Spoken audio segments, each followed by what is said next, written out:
Season's greetings, everyone! I hope you've all had a lovely holiday season so far and are ready to join me on a little festive creative journey. Let's get started. Taking a basic short sleeve pattern, I cut it out of pale shimmery pink fabric. Starting with the sleeves, I gather the bottom of the sleeves before sewing on the cuff, adding a gathered organza ribbon to the bottom of the cuff, and then place the collar pieces right sides facing, sewing them together and clipping the curves before flipping it right side out.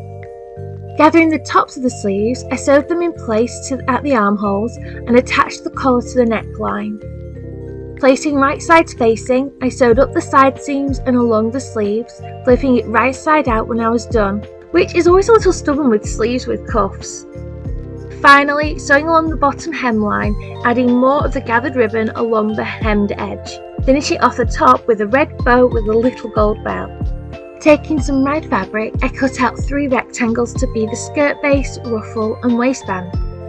After running a gathering stitch along the top of the skirt piece and the ruffle piece, I carefully gathered the ruffle before sewing it at the bottom of the skirt base. Gathering the top section, I attached it to the waistband, before finally sewing up the back centre seam, leaving a small opening at the top sew closed once it's on the doll. I started by carefully cutting off the raised edges on these monster high shoes from my stock box before gluing some cream minky around the soles. After trimming off the excess, I sewed up the back seams to create a pair of fluffy, bulky boots. Feeling the need for something a little extra, I took some red ribbon and glued it around the tops of the boots, adding a little bow with a little gold bell onto the outer side of the boots to match the one on her top.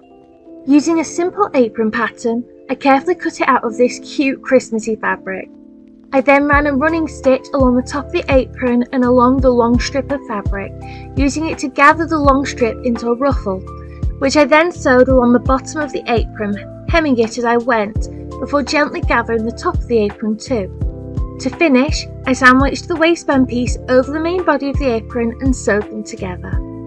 Taking some coffee stirrers and cocktail sticks, I carefully cut them down to the length I wanted, before taking hot glue to form a little wooden tray with handles.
I used a little gold paint along the top sections of the handles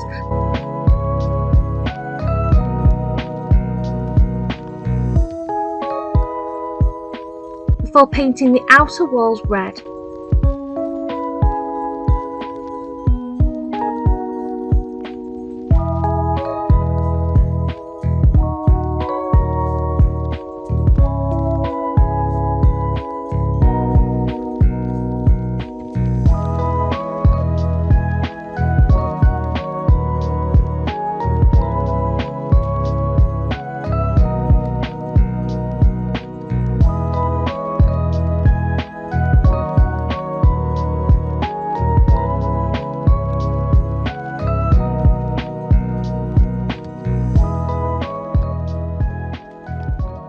Once the red paint was dry, I used green to paint some swirly detailing on the front and back and mistletoe on the sides.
Not liking the blank underside, I painted it red to match the sides, varnishing it once the paint was dry.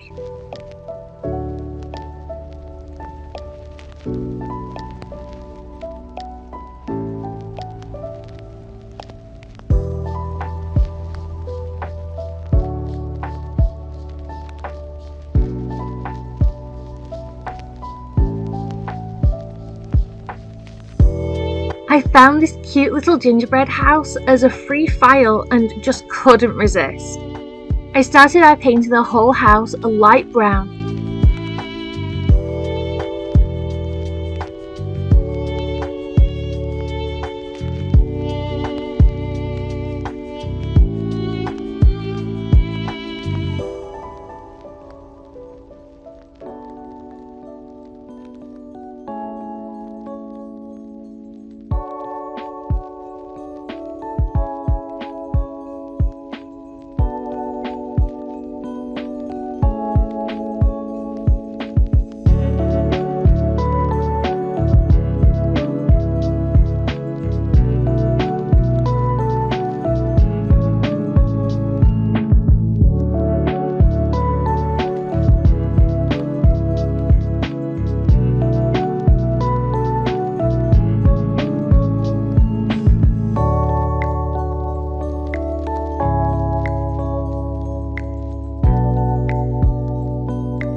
Originally, I did try to avoid the detail parts, but in the end I covered them too, which I'm glad I did, as it made it easier for the paint later on to grip to the surface.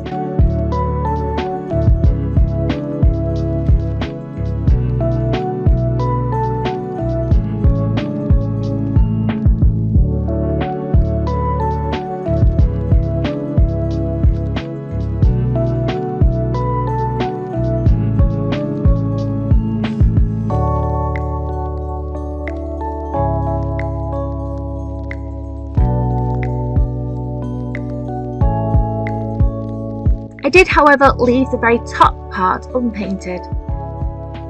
Taking red, white and green acrylic paint, I carefully began to paint in all the little details.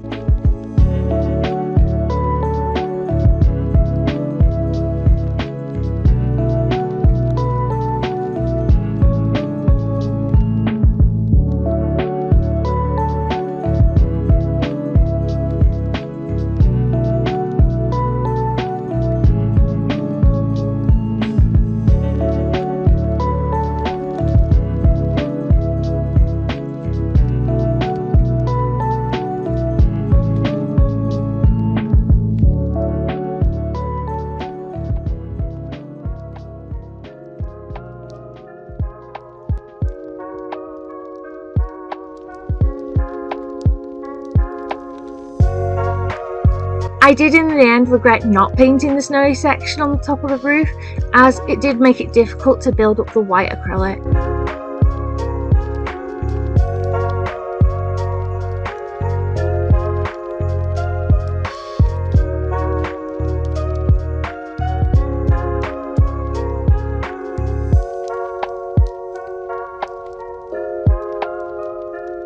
Then once everything was dried, I sealed it with some varnish. Don't they just look so cute together? I started by applying pastels to her cheeks and across her nose.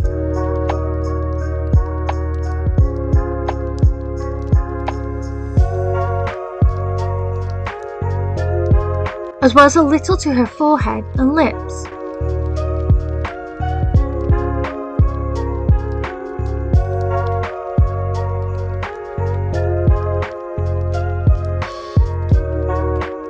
Taking a natural coloured pencil, I had used it to draw out the shape of their eyes and liner.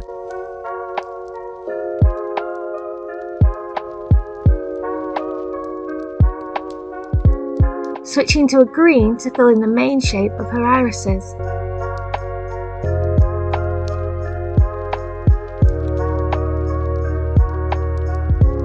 Then moving on to fill in her eyebrows with a dark yellow tone.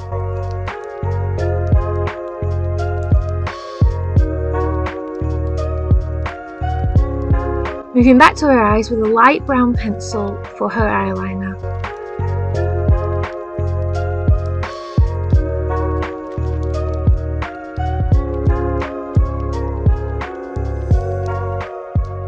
As well as adding a few freckles across her nose and cheeks. Smoothing out her lip colour by adding a light pink to get a more even blend. Building up the pigment on her waterline and eyebrows.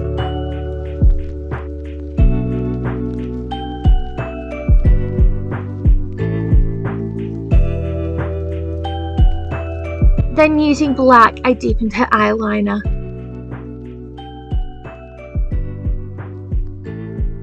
Taking a dark green, I tried to add the pupils to her eyes, but the colour just didn't want to deposit, so I switched to her lips, darkening and defining the inner part of her lips.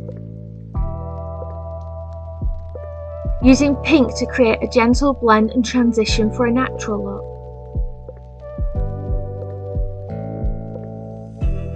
Returning to her eyes, I take a darker green to try and add some definition, using a lighter green at the bottom to create a gradient. Returning to building up the pigment of her freckles with a light brown. Taking a light brown with a yellow hue, I added some detailing to her eyebrows. Taking a mid-green tone, I worked on building the gradient, switching to a lighter green at the very bottom.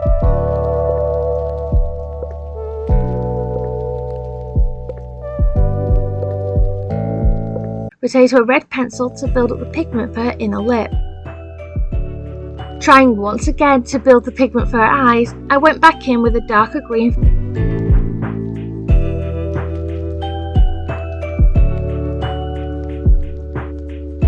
Used a lighter green to add more definition, but it wasn't working how I wanted, so I switched to acrylic paint instead. I think due to how cold the weather is right now, it's causing the sealant to react funky and not give me enough grip for my pencils.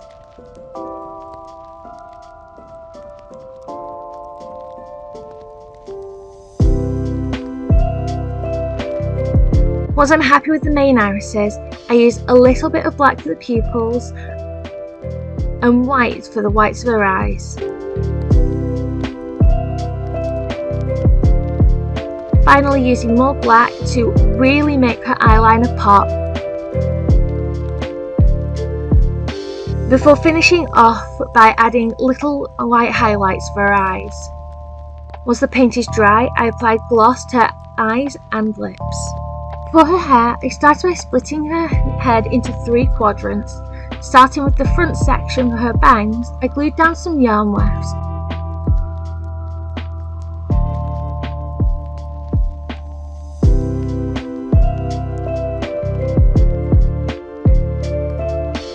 clipping it out of the way once finished, before moving on to filling the outside edge of the remaining 2 sections.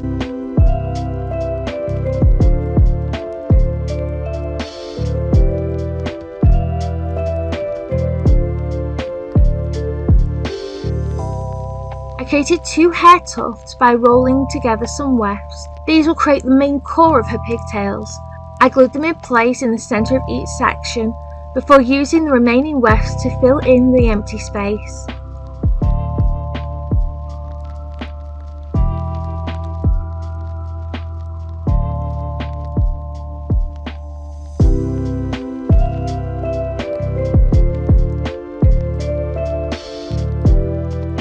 I used a little extra glue to help neaten up the central part before doing the other side.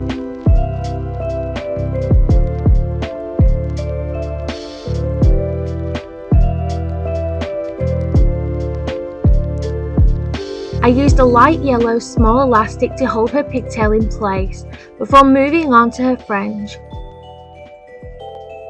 After brushing it out, I split it into 3 sections.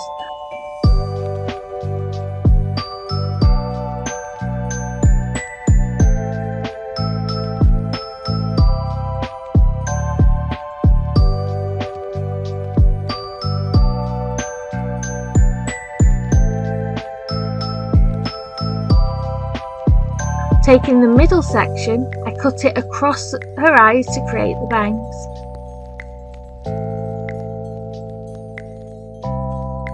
Then cutting the side sections to just above her shoulders.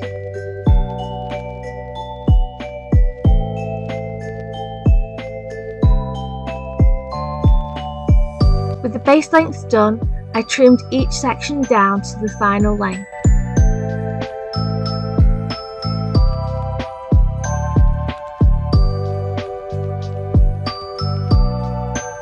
Taking a metal chopstick and straighteners, I heated the chopstick and used it to curl the ends of the outer sections towards her face.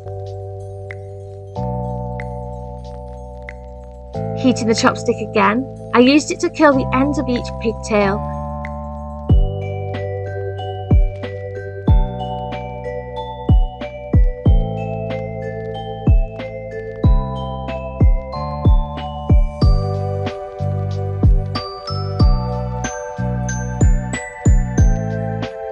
Using more heat to help push the pigtail down a little to sit closer to her head. Taking some more red ribbon and 2 extra little bows I made, I glued the ribbon around the base of the pigtail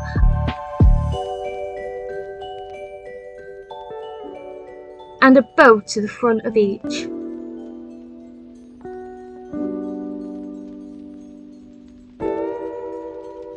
Everyone ready?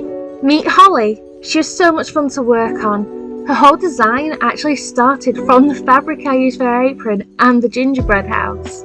I decided to make her a quick and simple sedan similar to Yulia's, as I didn't want to take away from all her little details.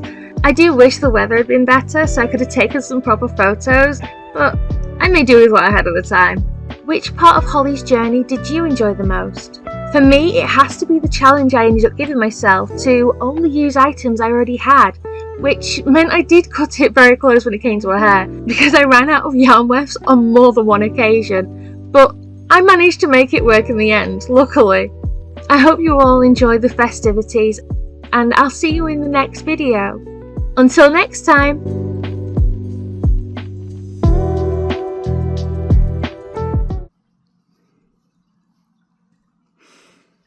Oh, jelly bean.